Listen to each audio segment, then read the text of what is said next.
Maria, you are a storyteller, a positive psychologist, a person with a deep background in clinical psychology. It is an absolute privilege to have you. Thank you so much for your time tonight, or this morning, as it were. Crack of dawn here. Yes. What time is it? 5 minutes past 7. 7 a.m. Just after 7 a.m. And tell us where you are. You're tucked away over there in the US? In Massachusetts, in the eastern northeast of the United States. Yes. Yeah. And I truly wish I were there with you all. But this is good. This is good. I think it'd be remiss of me not to just check in with how things are in your neck of the woods. How are things over there in the US? Firstly, in terms of the COVID pandemic situation, and then obviously the political situation. Just give us a little bit of a hint of how things are for you over there. It's a mess. Yeah. It's a mess over here. We have various parts of the country opening up. We're seeing what could be called an extended first wave or a second wave. We're not sure yet how to define it.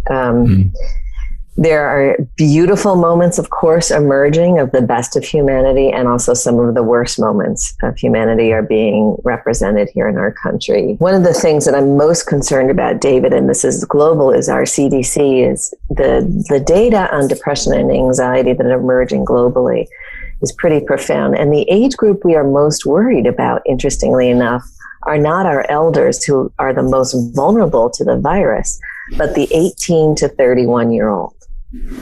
That generation facing or trying to build now their new future in a time of economic upheaval, psychological upheaval, and danger, literal danger, are experiencing increasing waves of anxiety, depression, hopelessness, etc. And you have a couple of children in that bracket, right, that are kind of emerging into adulthood and kind of trying to form their lives in amongst this kind of chaos. That's got to have downstream effects in the next few years, doesn't it, as well? And who knows how. Absolutely, which really brings us back to the community that you all are in, how important it is for parents and educators to really be in alignment with what we need to be teaching our children so that they can navigate this moment, this kind of moment, with as deep a resilience as possible. Let me ask you this question. What might a better moment look like, or how do we frame the present and reflect on our role in that, and how do we kind of make sense of our role given the way things are and how challenging it is for us? What might a better next moment look like? Exactly. I mean, that is one of the driving resilience questions. In more normal times, resilience is about building capacity for the long haul. In a time of deep, deep upheaval, we really want to be focused just on the day, because that's where we can have impact, right? Just like, how can I shape today such that today is a better next moment for me? And so, in our field, David, we talk about how questions are doorways, like they change the conversation, they change the experience. So if you ask a child coming home from school, how was your day? You might get, same, whatever, don't bother me. But if you ask a child what was the best moment of the day, you're in an entirely different conversation. And so to wake up in the morning, the invitation I've been offering lately is to wake up in the morning and ask oneself, what is the most important moment of today? Whether that's relative to my children, my family, or my work, or my community involvement. What's the most important moment of the day? And how can I shape that moment to be a better moment? Not the best moment, but a better moment. So these driving questions that focus us, prioritize us, and bring us into the territory of optimism. That's what we're looking for. Does that still hold true? Like for people that are really struggling, that might have just lost their job or struggling to pay off a mortgage now, or have sick relatives or whatever, when people are really struggling, does that approach still work? Or are you assuming kind of with that approach that people are relatively okay and they're just trying to get on with their normal lives? Or?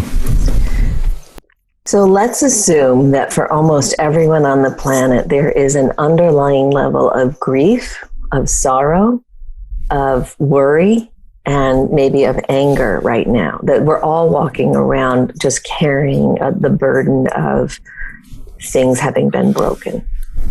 And then to refer to those that you've just mentioned, those who have lost someone directly, or someone who's struggling with someone you love in the hospital right now. or who's lost their job. So now we're laying into this sort of generalized sorrow and anxiety, a more potent, directed heartbreak, right? What's been fascinating about the studies of resilience through the lens of positive psychology over the last 3 decades is that those of us who continue to be resilient continue to build in what we call moments of respite. Moments when you are experiencing positivity. Now, not necessarily positivity of happiness or delight or joy, but positivity that radiates through meaning, through connection, through a sense of appreciation for what one still does have, right? And those may feel actually painful when your heart's been broken, to actually turn your mind toward what am I still grateful for, we can experience as painful and at the same time healing.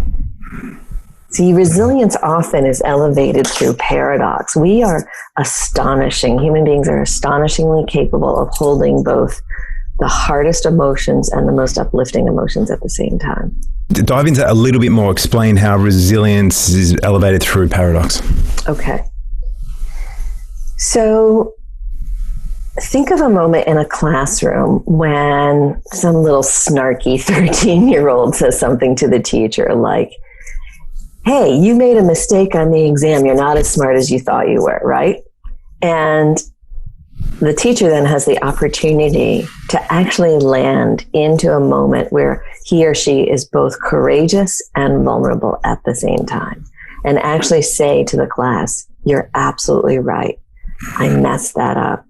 I'm not perfect, and that's okay. So to be so brave and honest in, you're right, I'm human, just like you are, and yet hold that space, that presence with courage. And so that's an example of the kind of paradox that we see over and over again in resilient folk. We can be vulnerable and brave. We can be sorrowful and hopeful at the same time. We can be shattered, feel broken and lost, and focus on what the next best moment looks like. Your brother died in 2014, and you've written about this a lot and you've spoken about it, and clearly that was a time of extreme grief for you. What we're experiencing now, this kind of collective grief, this heightened level of grief, is that qualitatively different from what you experienced in that very acute trauma with your brother, or is it on the same spectrum? How do we kind of, because I keep hearing this kind of concept of collective grief at the moment. Can you just help us untangle that a little bit? Well, where both experiences are similar in that in the loss of my younger brother at the age of 48, the future as I had anticipated it suddenly shattered. And my past, if you've ever experienced profound loss, you know that your past actually then comes up for question. It's one of the ways in which grief actually can be experienced as kind of delusional, is like, wait a minute. Like, no, he was always supposed to be my baby brother. Like, what do you mean? And so in this time of COVID, and in the time where around the globe we are facing serious concerns about climate change, about injustices and racism and so on, the future is not adding up to what any of us wanted or expected. And we don't know what the next 6 months is going to look like, much less the next 5 or 10 years. So that's where they are similar. Where they are different is that our universal grief is really attached to a fear that we may not, as countries or as peoples, find our way out of this in a healthy way. Whereas an individual grief, we do tend to suspect, most of us, that there is a way through, as painful and difficult as that is, because we've all seen someone we love experience deep grief and witness them find their way through. In the classrooms, you walk in and you'll walk past and there's 20 kids with their masks on. It's a bizarre kind of thing, but the teachers are so dedicated still to their craft, their profession, and to the care of the children that they're guiding and shepherding the lives of. Like it's an amplified professional impact that they're experiencing and an amplified personal holding of the needs of their students, and also obviously the personal impact they're feeling in their own lives. So Yeah, I think there's so many layers there that they're holding, as you say. And so, yeah, I'd like to also share my thanks and apologies. As you said, it's hard. It's really hard what they're going through. Really hard. How do we help think about that question of who and what are the lifelines that support me now? Yeah. So let me start with the what, with your permission, and then go to the who. One of the things that we know to be true for professionals, so the educational profession, whatever the profession is, medicine, finance, etc., is that in times of great stress, teams do better when they celebrate small gains. So an invitation to the faculty on this brief break is to take time with a cup of tea, cup of coffee, cup of, whatever, and sit back and ask, sit back and ask, okay, what small progress have I made? Did I help that one student with this accomplishment? Did I enable that, subset of kids in my class to manage this? Have I been able to keep the anxiety down for that teenager? What have been the small gains? And then the who, so that's kind of the what, right? So how do we address the who? So, who are our lifelines? Yeah, and you've heard me say this a million times. We do not do this life thing well alone. Every single one of us needs to be connected. And this is a time to double down. This is the time to double down into your connections. Now, one of the mistakes that we make is that we make the assumptions that the people closest to us are the ones who are going to be the most helpful. That isn't always true, actually, because they're going through their own stuff, and the people closest to us often have the biggest assumptions and expectations about what we should be feeling and what we should be doing. And aren't you over that by now? And what do you mean you're exhausted? I'm doing this, so fair enough. This is a time to invite yourself into conversations with absolute clarity about who is it who deeply supports me in my life. And I have found myself really benefiting from reaching out to old connections. My first boss from when I was in my 20s, and my first therapist in my 30s, and a friend that we worked together, in a public relations firm when I was very, and the good news, this is the good news about the internet, is you often can make those connections now via Zoom.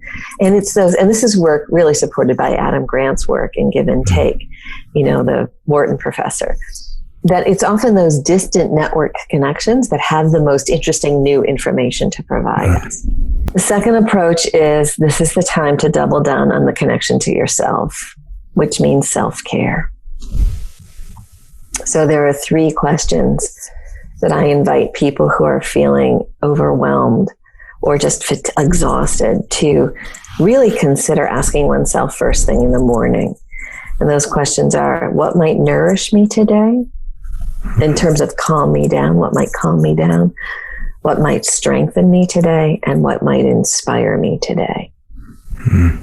And to literally walk around with those questions in the back of one's mind. I actually, for a time, had them up on the refrigerator so the young adults could see them and know that I was working on myself as I was inviting them to work on themselves.